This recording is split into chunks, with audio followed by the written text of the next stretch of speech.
June 11, 1970, 2:17 a.m. Deep in the woods of upstate New York, far away from Queens, Jimmy Burke and Tommy DeSimone were burying a body wrapped in tablecloths. The victim was William "Billy Bats" Bentvena, a made man in the Gambino crime family. He had been beaten with fists, kicked with steel-toed shoes, stabbed, and finally killed.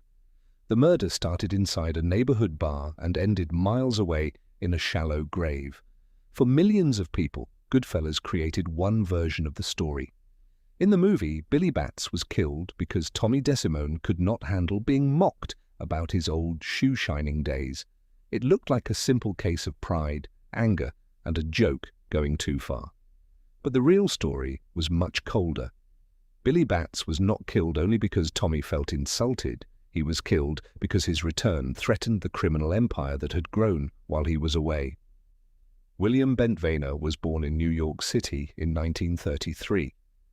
By his 20s, he had become a soldier in the Gambino crime family, one of the most powerful mafia organizations in New York. Billy Bats was an earner involved in loan sharking, gambling, stolen goods, and criminal operations connected to airports. He had influence, connections, and the most important status in the mafia world.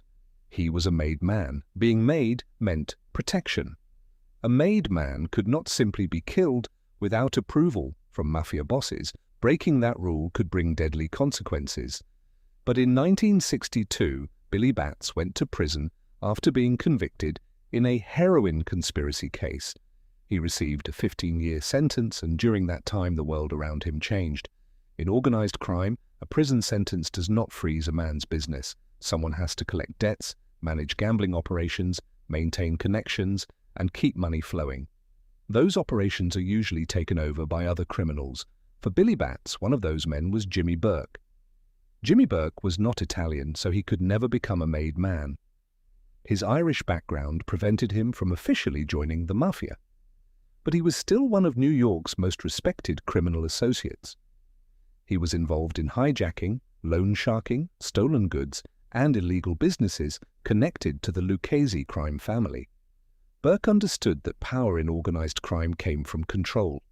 If you controlled the business, you controlled the money.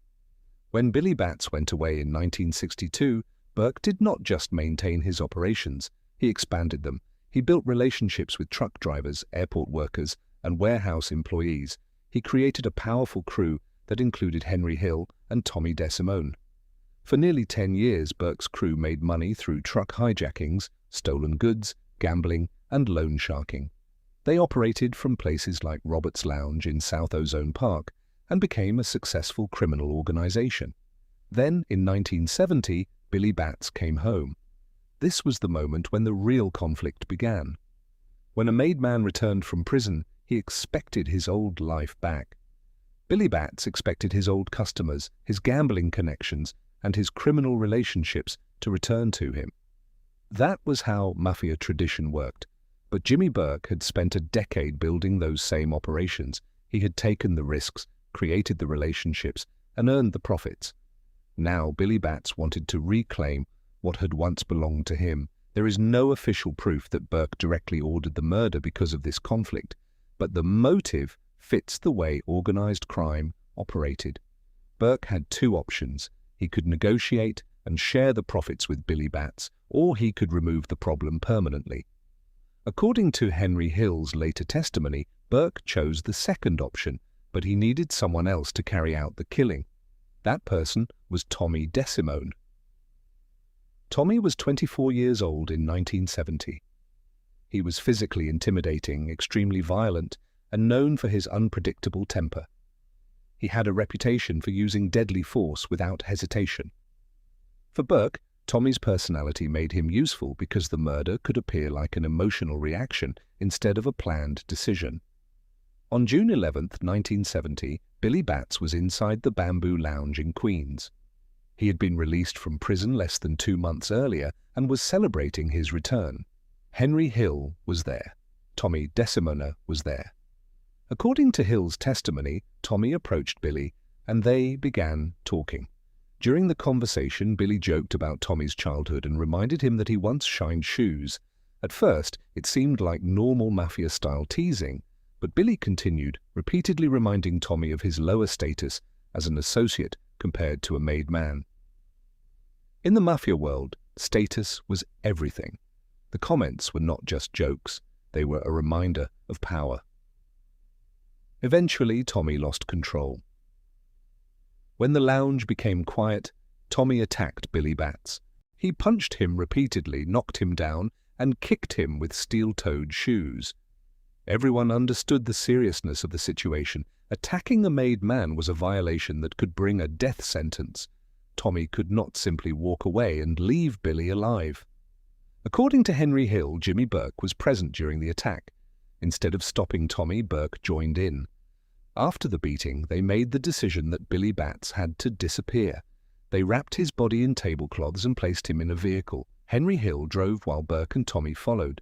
The exact details of how Billy was killed remain uncertain because his body was never recovered. Some accounts say he was stabbed, while others claim he was shot. They buried him in a shallow grave and attempted to destroy the evidence. For years, the murder remained a secret. The Gambino family knew Billy Batts had disappeared and suspected foul play, but they had no body and no proof. In Mafia politics, suspicion was not enough. Acting without evidence could create a dangerous conflict between crime families. For 6 years, Burke continued his operations. Tommy continued his violent lifestyle. Henry Hill continued working in organized crime, but eventually the truth started coming out.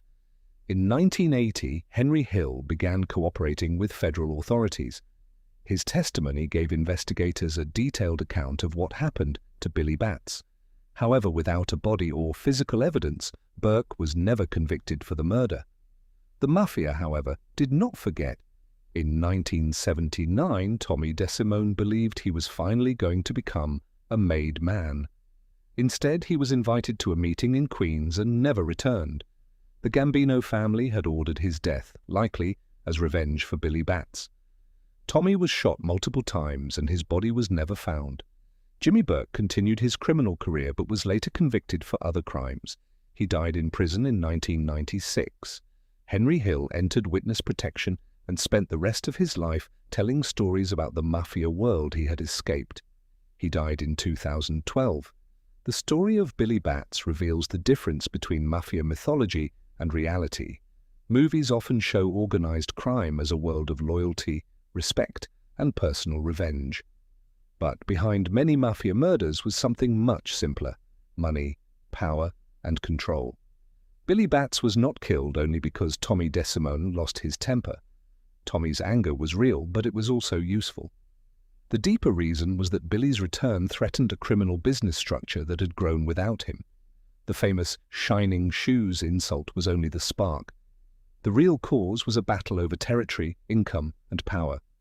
Billy Batts believed he was returning home to reclaim his life. Instead, he returned to a world where other men had already taken his place. He walked into the Bamboo Lounge on June 11th, 1970, and he never walked out. Not because of a joke, not because of a simple argument, but because in the cold calculations of organized crime, some men become more valuable gone than alive. That is the story behind one of the most famous Mafia murders in history, the story that Goodfellas showed the world and the darker reality it never fully explained. If you want more deep dives into hidden worlds like this, subscribe now and don't miss the next story.